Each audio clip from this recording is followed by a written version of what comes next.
the vastness of the cosmos, there must be other civilizations far older and more advanced than ours. So shouldn't we have been visited? Shouldn't there be every now and then alien ships in the skies of Earth? There's nothing impossible in this idea, and no one would be happier than me if we were being visited. But has it happened in fact? What counts is not what sounds plausible, not what we'd like to believe, not what one or two witnesses claim, but only what is supported by hard evidence, rigorously and skeptically examined. Extraordinary claims require extraordinary evidence. Since 1947, there have been hundreds of thousands of reports of UFOs, unidentified flying objects. This subject has more, I think, to do with religion and superstition than with science. Let's consider one of the most famous accounts of a supposed encounter with alien beings. On September 19, 1961, an American couple were driving home through New Hampshire. What's the matter, Kelsey? They were returning along a lonely road late at night from a vacation in Canada. Remember, we have only their word for what happened next.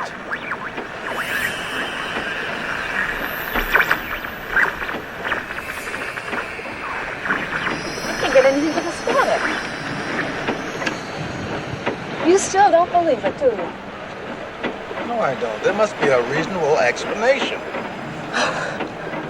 They had observed, so they said, a strange moving light in the sky. By definition, an unidentified flying object. It seemed to follow them for miles. What's the matter with that dog? What's that sound? I don't know. After a time, the lighting patterns on the UFO changed. It appeared to land.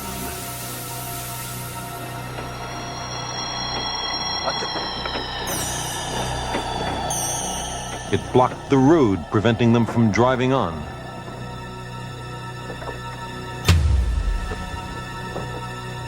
They said they saw mouthless creatures approaching who were not exactly human. Barney? Barney? Barney, what is that? At this point, the story becomes still stranger. They lost all recollection of what happened in the next few hours. But weeks later, they said, they recalled some details and discussed the experience with others.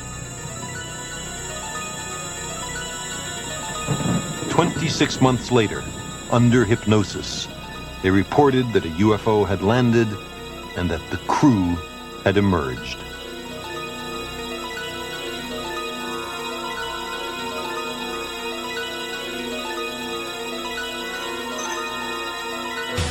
They were captured, they said, and taken aboard the craft.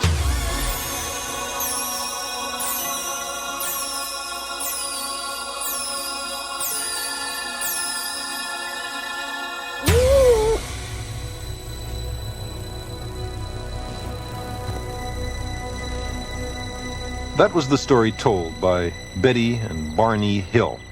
Virtually all scientists who've studied it are skeptical. But UFO enthusiasts think the Hill case is a classic example of a close encounter of the third kind. Why? What makes it so special? While on board, Betty had noticed a book written in an unknown hieroglyphic writing. She was also shown a strange window through which she could see a glowing pattern of dots connected with lines. It was, they told her, a star map, displaying the routes of interstellar commerce.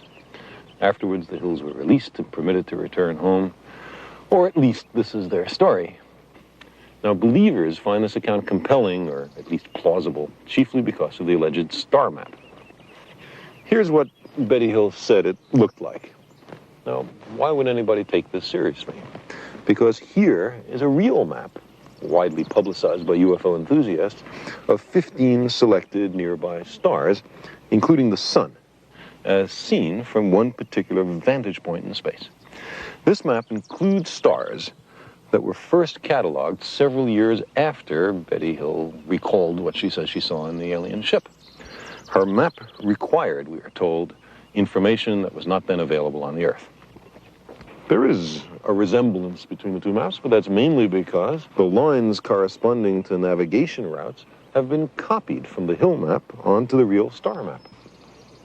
If we were to substitute some other set of lines for the Hill lines, we find that the eye suddenly is biased against seeing any agreement between the two maps at all.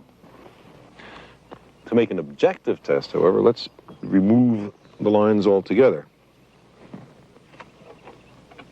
And then there's very little resemblance left. But these particular stars are selected from a large catalog of star positions. Our vantage point in space is also selected to make the best possible fit with the Hill map. If you can pick and choose from a large number of stars, viewed from any vantage point in space you want, you can always find something resembling the pattern you're looking for.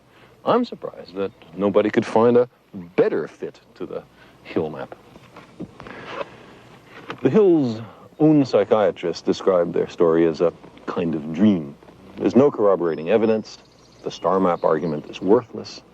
And yet, this is one of the best attested cases of UFO close encounters. For all I know, we may be visited by a different extraterrestrial civilization every second Tuesday. But there's no support for this appealing idea. The extraordinary claims are not supported by extraordinary evidence. There are curious daylight photos of UFOs. Some look suspiciously like hats or hubcaps thrown into the air. Photos can be faked.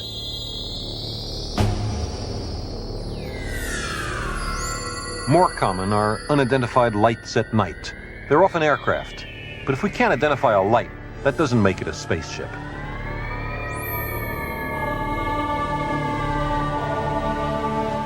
Here's a movie of what you might think is a UFO.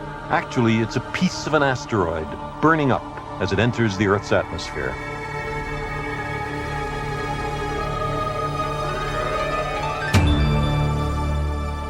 Most reports of unidentified flying objects turn out to be something else, like the refracted image of a bright planet or the re-entry of an artificial satellite. Some are psychological aberrations, some are hoaxes. Never is there any compelling physical evidence, a detailed close-up photograph of a strange spacecraft or a small device of extraterrestrial manufacture, or a book written in alien hieroglyphics. Never. There are reports of such things, but never the things themselves.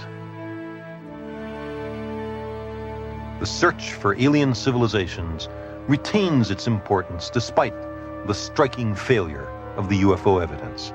Most astronomers, for example, consider extraterrestrial life a subject worthy of vigorous, if cautious, pursuit. For myself, I find something irresistible in the idea of discovering a token, maybe a simple inscription, which would provide the key to understanding an alien and exotic civilization. This is an appeal we humans have felt before.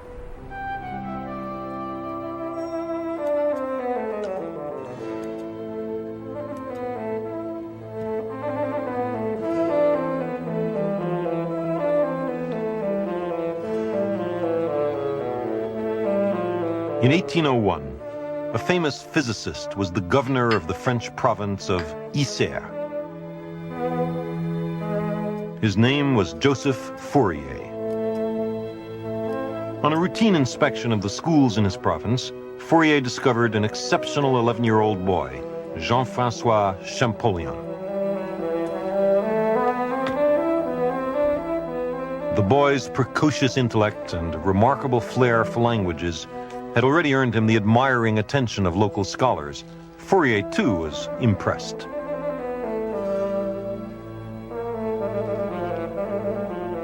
What Champollion first saw in Fourier's house determined the course of his life and unlocked the secrets of an alien civilization.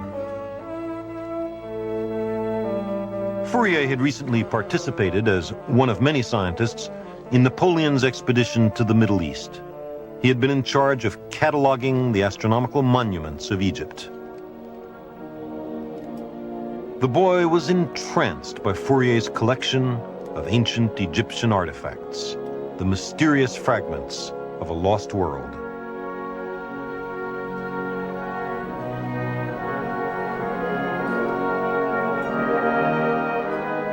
France at this time was flooded with such artifacts, plundered by Napoleon, and now arousing intense interest among scholars and the general public.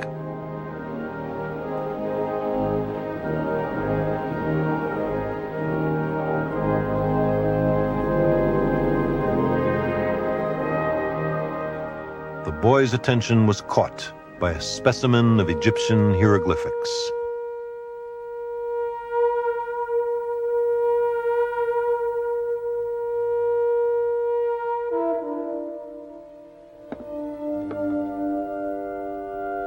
"What do they mean?" he asked. "Nobody knows," was Fourier's reply. Then and there, Champollion resolved that he would understand this language that no one could read, that he would decode the messages from another world and another time. He became a superb linguist and immersed himself in the hieroglyphics.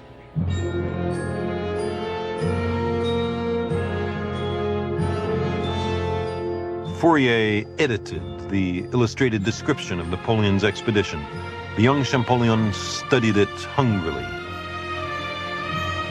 To the people of Europe, these exotic images revealed an utterly alien civilization, a world of towering monuments and magical names: Dendera, Karnak, Luxor. Every illustration was a riddle posed by the past to the present.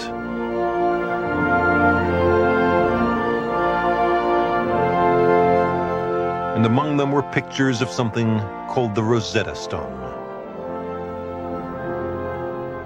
and portraits of the people who lived among the ruins of the pharaohs. Egypt became the land of Champollion's dreams. But it was not until 1828, 27 years after his fateful visit with Fourier, that Champollion first set foot in Egypt.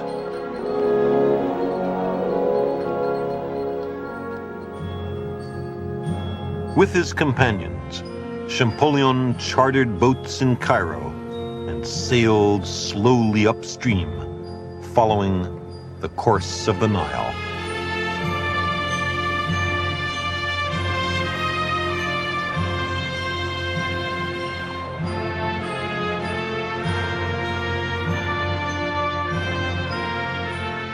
It was a journey of many weeks, which Champollion recorded in extraordinary detail.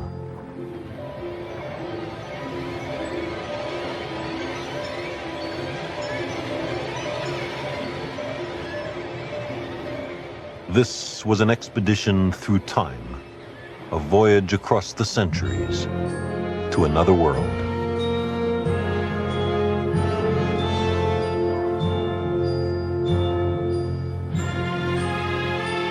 Champollion, as an adult, had already worked out a brilliant decipherment of the hieroglyphics, a word, incidentally, that means sacred carvings. Now Champollion was making a pilgrimage to the scene of the ancient mysteries he had been the first to understand.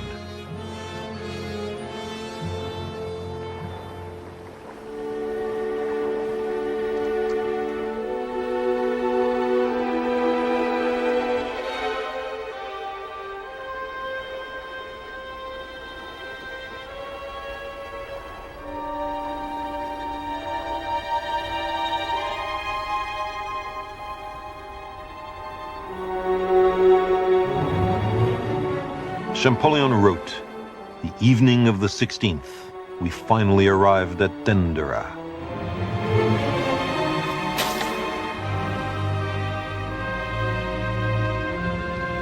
We were only an hour away from the temples, could we resist the temptation? I ask the coldest of you mortals. To dine and leave immediately were the orders of the moment.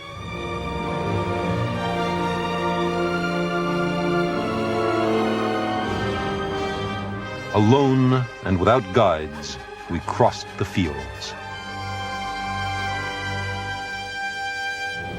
Presuming that the temples were in a straight line from our boat, we walked thus for an hour and a half without finding anything. We finally discovered a man who put us on the correct route and ended up walking with us with good graces.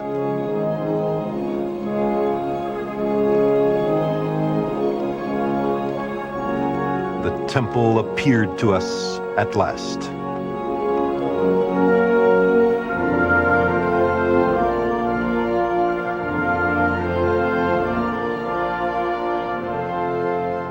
I shall not try to describe the impression which the porches and above all the portico made on us. We stayed there 2 hours in ecstasy, running through the huge rooms and trying to read the exterior inscriptions in the moonlight.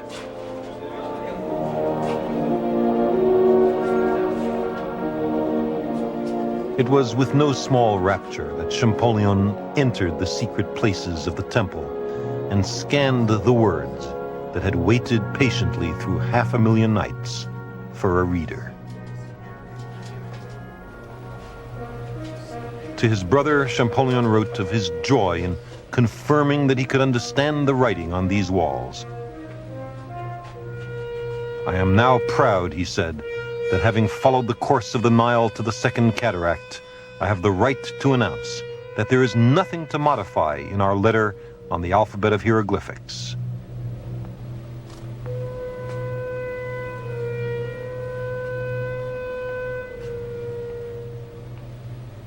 Our alphabet is good. It is applicable with the same success, first of all, in Egyptian monuments of the epoch of the Romans, and also, which is more interesting, to the inscriptions on all temples, palaces, and tombs of the pharaonic epoch.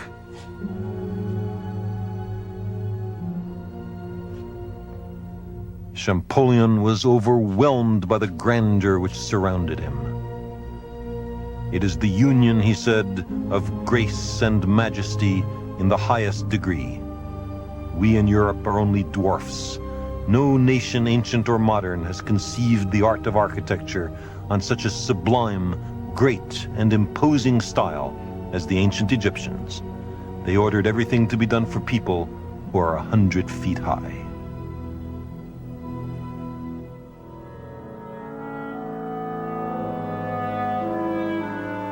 This is the great temple of Karnak in Upper Egypt, continuously constructed over a period of more than 2,000 years, until the time of the Ptolemies. It was here, Champollion wrote, that all the pharaonic magnificence appeared to me. What he had seen elsewhere, he said, seemed to me miserable compared with the colossal conceptions around me.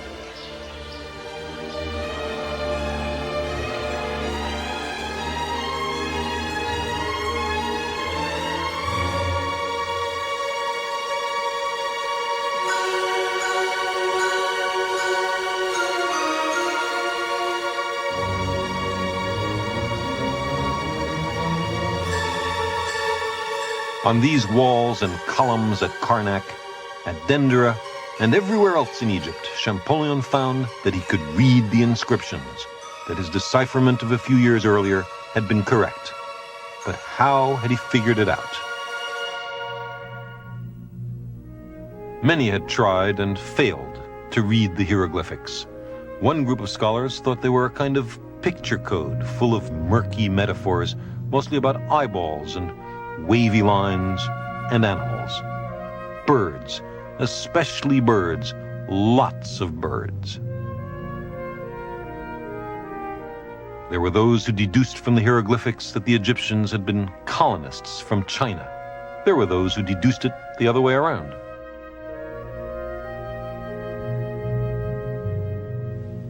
There was one character who, from a single look at the Rosetta Stone, deduced its meaning. He said that the quickness of his decipherment enabled him to avoid the systematic errors which invariably arise from prolonged reflection. You get better results, he was saying, if you don't think about it too much. As in the search for extraterrestrial intelligence today, the unbridled speculation by amateurs served to frighten many professionals right out of the field.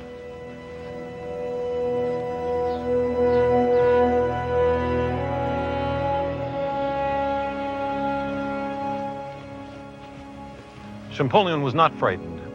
He was also not distracted by the idea of hieroglyphs as pictorial metaphors. Instead, using the insights of a brilliant English physicist named Thomas Young, he proceeded something like this. This is an exact replica of the Rosetta Stone. The original had been found in the year 1799 by a French soldier working on the fortifications of the Nile Delta town of Rashid, which the Europeans, in their persistence not to learn Arabic, called Rosetta. It had been part of an ancient temple which had been torn down. If we look at it, we see that it clearly represents the same text in 3 different languages. Up at the top, ancient Egyptian hieroglyphics. In the middle, a kind of cursive and later hieroglyphic called Demotic. And down at the bottom, the key to the enterprise, Greek. Champollion could, of course, read ancient Greek. He was a superb linguist, and discovered that this stone had been inscribed to commemorate the coronation of King Ptolemy V Epiphanes in the spring of the year 196 BC. As we would expect, the Greek text includes many references to King Ptolemy. Here, for example, you can see it. Ptolemeos. Now, in roughly the same positions, but in the hieroglyphic text, are these ovals, or cartouches, as they're called. And if this cartouche really means Ptolemy, then the individual hieroglyphs are unlikely to be pictograms or metaphors. Much more likely, they're letters, or at least syllables. In addition, Champollion had the presence of mind to count up the number of Greek words and the number of individual hieroglyphics in what are presumably equivalent texts. He found that the number of individual hieroglyphs is much larger than the number of Greek words, again implying that the hieroglyphs are mainly letters and syllables. But which hieroglyphs correspond to which letters? Fortunately, Champollion had available to him a kind of second Rosetta Stone, an obelisk which had been excavated at the Temple of Philae, and which had inscribed upon it cartouches representing the hieroglyphic equivalent of another Greek name, Cleopatra. So here we have the Cleopatra cartouche, and here's the Ptolemeus cartouche. Here we've turned it around, changing left to right to left, and spread the hieroglyphs out so we can see them all. Now, immediately we notice that there are some similarities. This first hieroglyph in Ptolemy is a kind of square. The 5th hieroglyph in Cleopatra is a square. But Cleopatra, both of them seem to represent a P. So Ptolemy and Cleopatra both give us the same interpretation. A square is a P. Likewise, the 4th hieroglyph in Ptolemy is a lion. Tol, P-T-O-L. Likewise, the 2nd hieroglyph in Cleopatra is an L. So again, it's consistent. The pattern is emerging. Likewise, this rope or hangman's noose, Ptolemy, it's an O. Cleopatra, it's an O. And in this way, Champollion was able to assign letters for each of the hieroglyphs we see here. Ptolemeus, and likewise Cleopatra. Tra. The eagle is an A. You notice there are two different symbols for T, but in English, same sort of thing, F and PH. Champollion discovered that the hieroglyphics were basically a simple substitution cipher. Now, there's other stuff in here. All the rest of this in the cartouche, what's that about? Well, he was later able to find out. This is a symbol called the Ankh, which means life. Here, there's a PT, and that's a Ch, makes Ptah, name of a god. And the whole cartouche read, Ptolemy, ever living, beloved of the god Ptah. Likewise, the end of the Cleopatra is a short form meaning daughter of Isis. So it turns out that Champollion's opponents were not wholly wrong. Some of the hieroglyphs, for example, the symbol Ankh, which means life, are ideograms or pictograms. But the key to the enterprise, Champollion's success, rested on his realization that the hieroglyphs were essentially letters and syllables. In retrospect, it sounds almost easy, but it took people hundreds of years before they figured it out. Champollion walked these halls and casually read the inscriptions which had mystified everybody else, answering the question he had posed as a child to Fourier. What do they mean? What a joy it must have been for him to open this one-way communications channel with another civilization, to permit a culture which had been mute for millennia to speak of its history, magic, medicine, religion, politics, philosophy.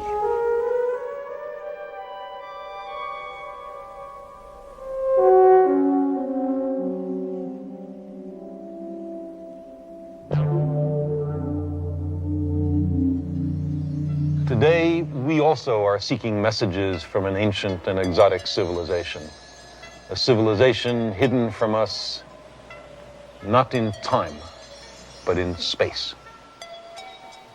Today, we are searching for a message from the stars. We have not found it so far. We have as yet no Champollion. But we are just beginning. Perhaps those who will discover and decipher the first interstellar communications are alive at this moment, somewhere on the planet Earth. Extraterrestrial beings will have a different biology, a different culture, a different language. How could we possibly understand their messages? Is there in any sense a cosmic Rosetta Stone? I believe there is. All the technical civilizations in the cosmos, no matter how different they are, must have one language in common, the language called science.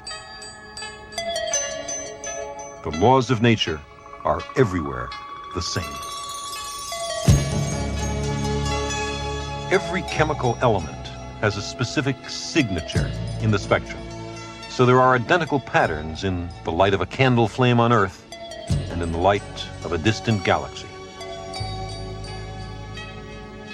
The spectra show not only that the same chemical elements exist throughout the universe, but also that the same laws of quantum mechanics govern atoms everywhere. Beings growing up on any world must come to grips with the identical laws of nature. Galaxies billions of light years distant evolve a spiral form. So does our own Milky Way. The same gravitational forces are at work.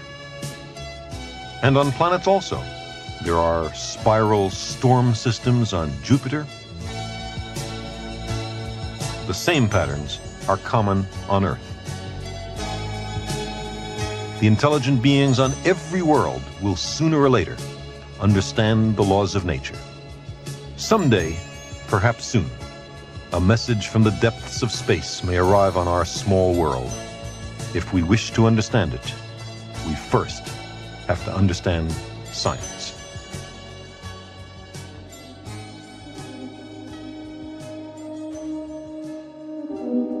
We do not expect an advanced technical civilization on any other planet of our solar system. If they were only a little behind us, 10,000 years, say, they would have no advanced technology at all. And if they were only a little ahead of us, we who are already exploring the solar system, then they should be here by now. To communicate with other civilizations, our technology must reach across not merely interplanetary distances, but interstellar distances. Ideally, the method should be inexpensive, so that a huge amount of information could be sent and received at very little cost. It should be fast, so an interstellar dialogue is eventually possible. It ought to be obvious, so that any technical civilization, no matter what its evolutionary path, will discover it early. Surprisingly, there is such a method. It's called radio astronomy. This is the largest radio radar telescope on the planet Earth, the Arecibo Observatory. It's located in a remote valley on the island of Puerto Rico.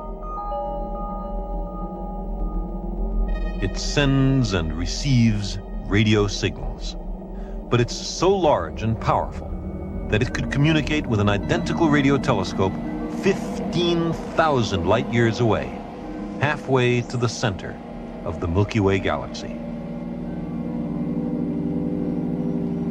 The Arecibo Observatory has been used, although sparingly, to search for signals from civilizations in space, and just once, to broadcast a message to a distant star cluster called M13.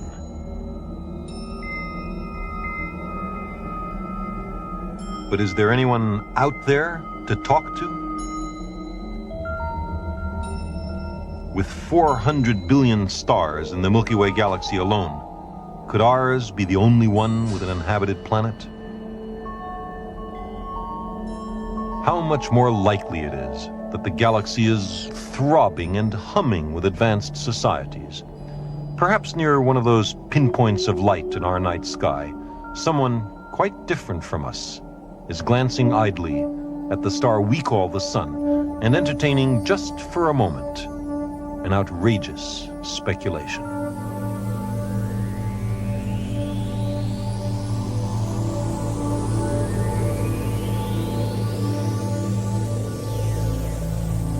There are an enormous number of stars. Only some of them will have planets suitable for life. On only some of those worlds will intelligence arise. And perhaps a few of those civilizations will avoid the trap jointly set by their technology and their passions. If there are many civilizations, one of them should be rather close by. If there are few civilizations, then even the nearest may be very far away.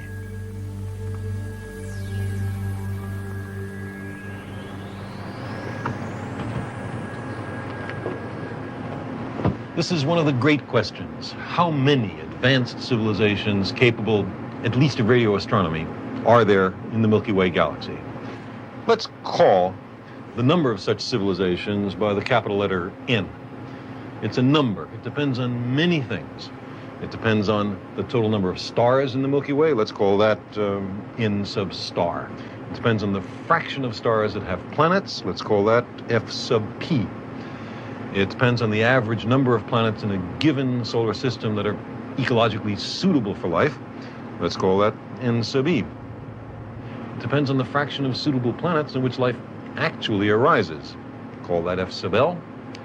It depends on the fraction of inhabited planets on which intelligence emerges. Let's call that F sub I.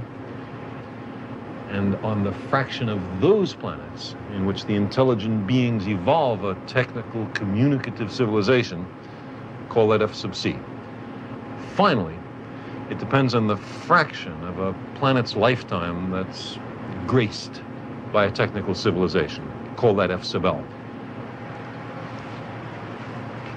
If we multiply all these numbers together, we've estimated capital N, the number of civilizations.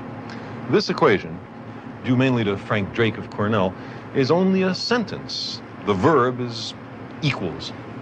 So let's try to go through the program of this equation.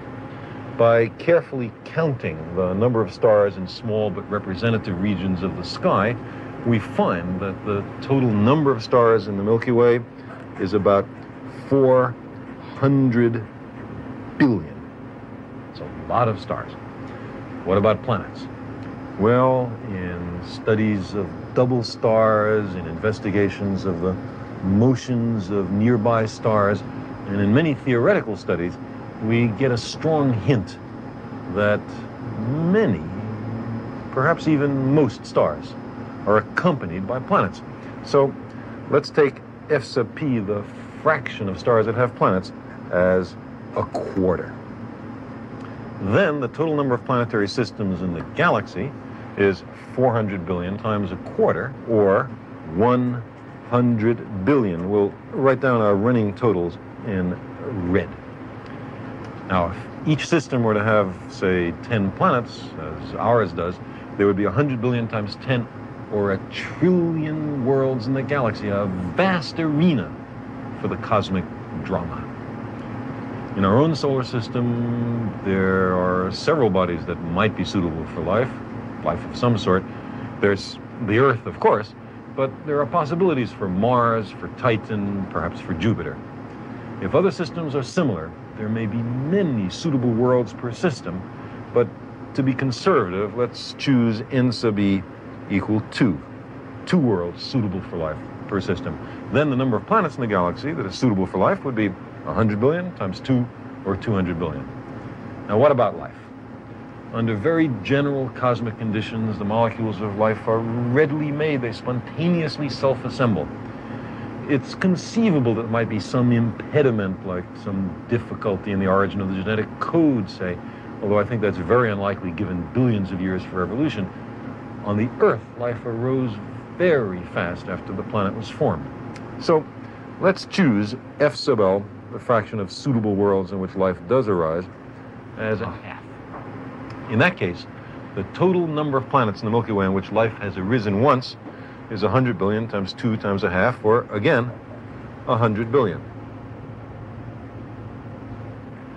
100 billion inhabited worlds. Now, the estimates get tougher. Many individually unlikely events had to occur for our species and our technology to emerge. On the other hand, there might be many different roads to high technology.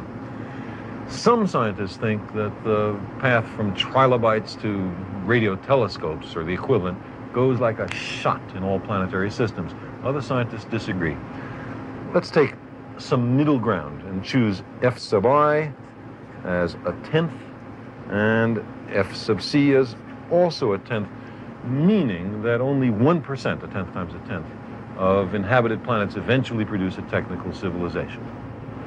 If we were to multiply all these factors together, we would find 100 billion times a tenth, or 1 billion planets on which civilizations have arisen at least once. Now, what percentage of the lifetime of a planet is marked by a technical civilization? The Earth has harbored a civilization capable of radio astronomy only for a few decades, the last few decades, out of a lifetime of a few billion years. It's hardly out of the question that we might destroy ourselves tomorrow. If that's a typical case, then F sub big L would be a few decades divided by a few billion years, or 100 millionth, a very small number, and then big N would be 1 billion times 100 millionth, or N maybe just 10 civilizations, a tiny smattering, a pitiful few technological civilizations in the galaxy. But civilizations then might take billions of years of tortuous evolution to arise and then snuff themselves out in an instant of unforgivable neglect. If this is a typical case, there may be few others, maybe nobody else at all, for us to talk to.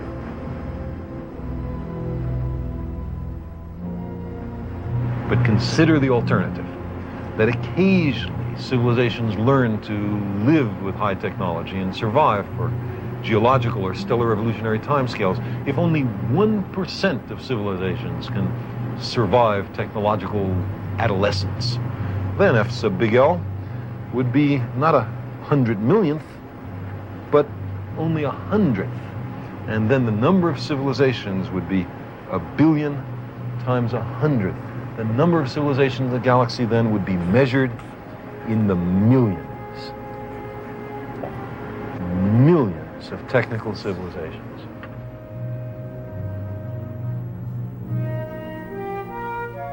So, if civilizations do not always destroy themselves shortly after discovering radio astronomy, then the sky may be softly humming with messages from the stars, with signals from civilizations enormously older and wiser than we. If there are millions of technical civilizations in the Milky Way, each capable of radio astronomy, how far away is the nearest one?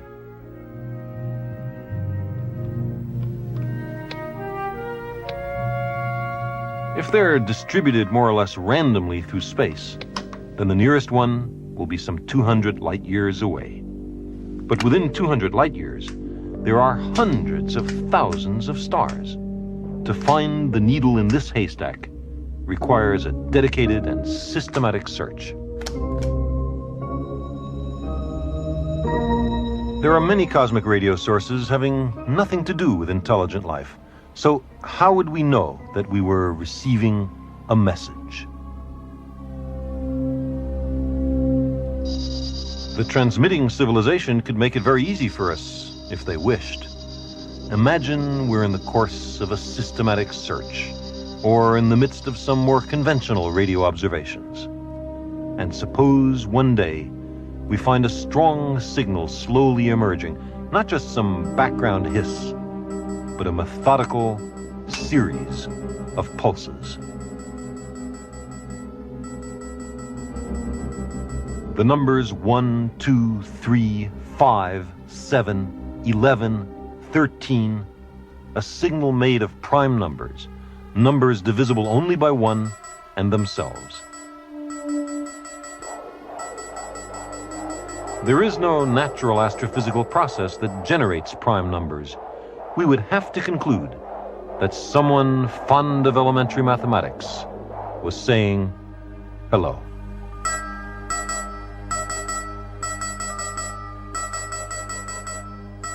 This would be no more than a beacon to attract our attention. The main message will be subtler, more hidden, far richer. We may have to work hard to find it.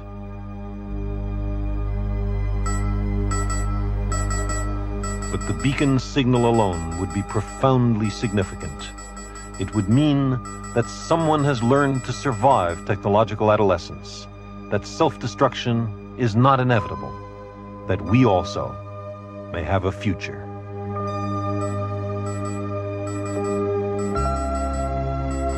Such knowledge, it seems to me, might be worth a great price. Very likely, some new Champollion would go on to decode the main message, using our interstellar Rosetta Stone, the common language of science and mathematics.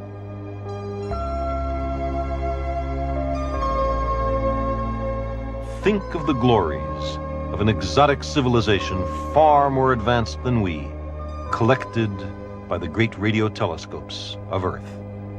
Perhaps they would send a compilation of the knowledge of 1 million inhabited worlds, the Encyclopedia Galáctica. The receipt of an interstellar message would be one of the major events in human history and the beginning of the deprovincialization of our planet.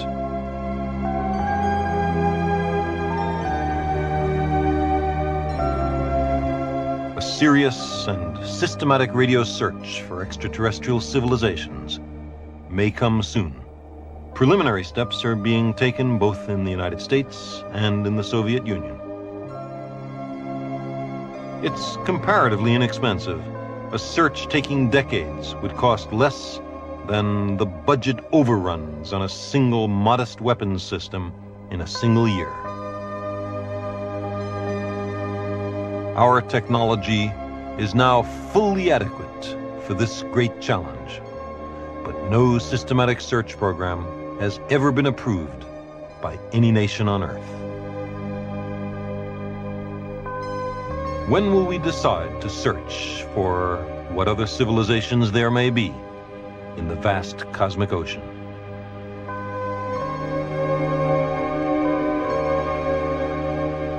But whether there are only a few advanced galactic civilizations or millions, shouldn't some of them have voyaged to Earth?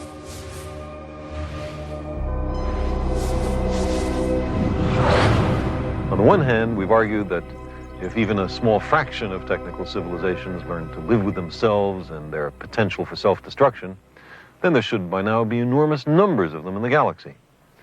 On the other hand, despite claims about UFOs and ancient astronauts, there's no credible evidence that the Earth has been visited, now or ever. But isn't this a contradiction? If the nearest civilization is, say, 200 light years away, it would take them only 200 years to get from there to here at the speed of light. Even if they were traveling 1,000 times slower than that, beings from a nearby civilization could have come here during the tenure of human beings on the Earth. So why aren't they here? There's many possible answers. One is that maybe we're the first. Some technical civilization has to be first to emerge in the history of the galaxy. Or maybe all technical civilizations promptly destroy themselves. That seems to me very unlikely. Or maybe there's some problem with interstellar spaceflight that we've been too dumb to figure out. Or maybe they are here, but in hiding because of some ethic of non-interference with emerging civilizations. We might imagine them curious and dispassionate, watching us to determine whether this year again we manage to avoid self-destruction. But there's another explanation which is consistent with everything else we know, and that's that it's a big cosmos. If a great many years ago an advanced interstellar spacefaring civilization emerged 200 light years away, why would they come here? They would have no reason to think there was something special about the Earth. There are no signs of human technology, not even our radio transmissions, which have had time to go 200 light years. From their point of view, all nearby planetary systems might seem equally attractive for exploration. How would an interstellar civilization set out to explore its neighboring star systems? It might establish staging posts, colonies, on planets of nearby stars. But this would take time. Time to find and modify favorable planets, time to build new spacecraft. Eventually, later generations of explorers would set out, wending their way among the worlds, creating an interstellar nervous system, binding up the stars. Perhaps they would come upon another expanding civilization and encounter beings previously known only from their radio transmissions. Star wars are unlikely. One civilization almost certainly would be far more advanced than the other. It would be no contest. Perhaps they would cooperate, exploring together a small province of the Milky Way.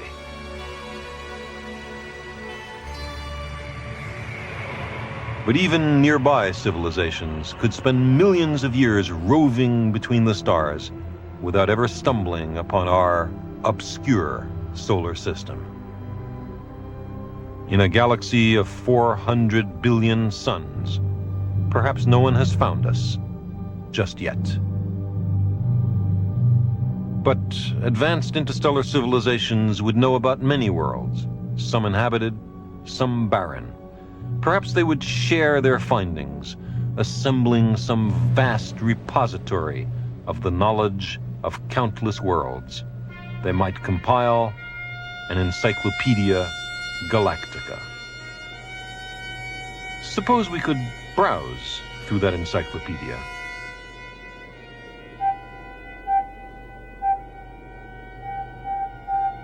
We would choose some nearby province of the galaxy, a region that's fairly well explored, and then slowly leaf through the worlds.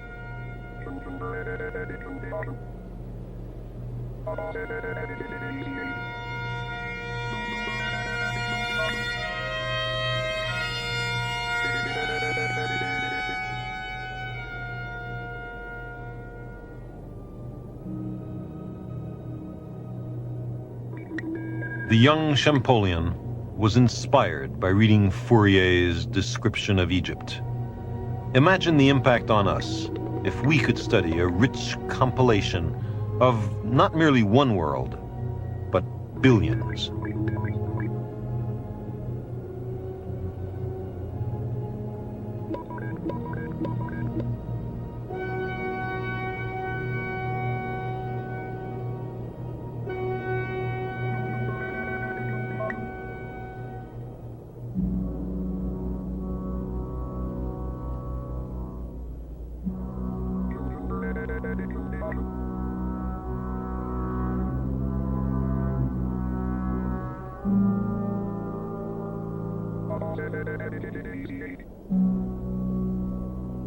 Just possibly, not too far from our solar system, we might find a planet with a technical civilization only a little more advanced than we.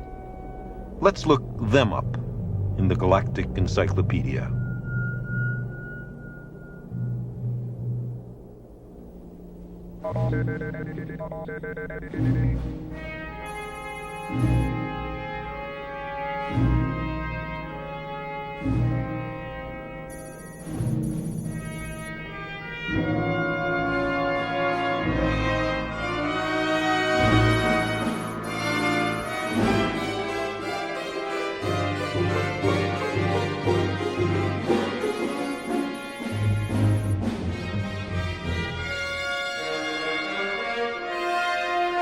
What would a civilization far more advanced than ours be up to?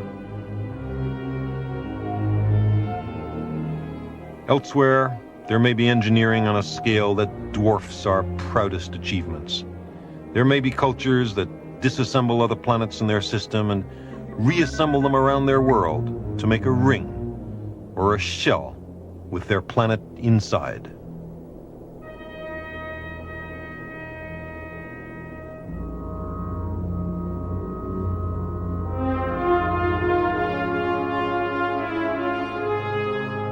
Imagine the energy crisis of a really advanced planetary civilization. They've used up all their fuels, they depend on solar power. But their growth is still severely limited by the energy available. An enormous amount of energy is generated by the local star, but most of the star's light doesn't fall on their planet. So perhaps they would build a shell to surround their star and harvest every photon of sunlight. Such beings, such civilizations, would bear little resemblance to anything we know.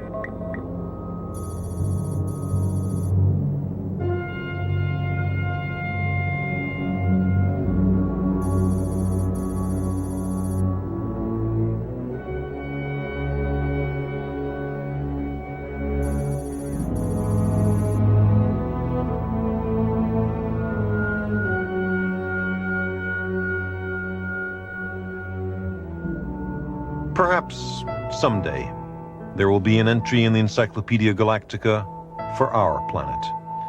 Or perhaps even now there exists somewhere a planetary dossier garnered from our television broadcasts or from some discrete survey mission. They might summon up the index of blue worlds in our province of the Milky Way until they came to the listing for Earth. What would they know about us?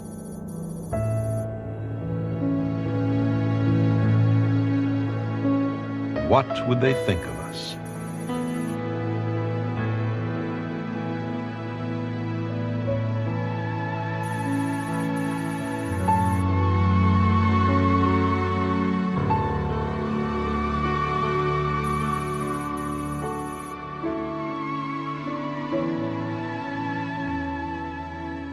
We have always watched the stars and mused about whether there are other beings who think and wonder. In a cosmic setting vast and old beyond ordinary human understanding, we are a little lonely.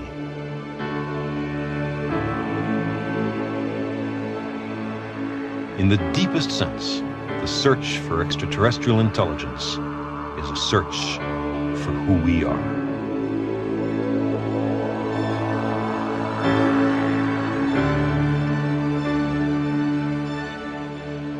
Since Cosmos was first released, interest in UFOs has persisted. It seems to me that there are fewer sightings of strange objects in the skies these days, and more stories about personal encounters with alleged extraterrestrials, like the account of Betty and Barney Hill that we dramatized. There are still people who claim to have been abducted by aliens, or even sexually abused, or even impregnated by them. Best-selling, purportedly serious books have been written about such claims. But the critical fact remains that all we have still is just anecdote. There are no close-up photographs, no artifacts, nothing that would convince a skeptic. All there are is stories. And stories just aren't good enough on a matter of this importance. I'm still waiting for hard evidence. The radio's search for extraterrestrial intelligence has been picking up. In Harvard, Massachusetts, a radio telescope monitoring 8 million separate radio channels has been scanning the skies for signals. This program, called META, is supported entirely by the Pasadena, California-based Planetary Society, paid for by members' contributions. A similar Planetary Society search to examine the southern skies, including the center of the Milky Way galaxy, is to be performed in Argentina. These searches are, by far, the most sophisticated ever attempted. A much more sensitive program, covering almost the entire accessible radio spectrum, is to be mustered by NASA. The search for extraterrestrial intelligence is central to our understanding of the universe and our view of ourselves. It's well worth doing. But the simple fact is that while we may consider extraterrestrial intelligence highly likely, there is as yet no evidence at all that it exists. The search continues.